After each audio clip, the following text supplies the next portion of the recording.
वळूयात पुढील बातमीकडे। गुजरातचे सगळे लोक महाराष्ट्राला दिवसा ढवळ्या लुटतात। आमदार बच्चू कडूंनी सभागृहात हे वक्तव्य केलं। बोगस बियाण्यांचा मुद्दा विधान परिषदेत पाहायला मिळाला। बोगस बियाण्यांच्या सर्व कंपन्या गुजरातमधील सगळ्या कंपन्या या गुजरातमधील असल्याचा आरोप आमदार बच्चू कडू यांनी केलेला आहे।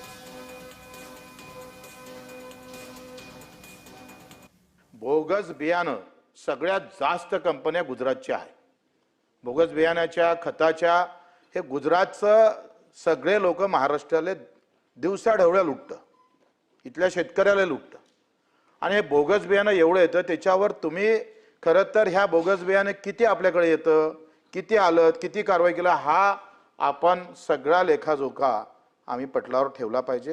पण शेतकऱ्याचं जे काही आम्ही पाहतोय, ज्याची ते उद्दिष्ट आहे, ह्या अजूनही आता तुम्ही कधी करणार आहे? जुलै संपत आला, पेरणी संपत आली सदाभाऊ, आता जुलै महिना लागला आणि आमचं कर्ज दर 44% असेल तर याच्यासारखं दुर्दैव काय आहे?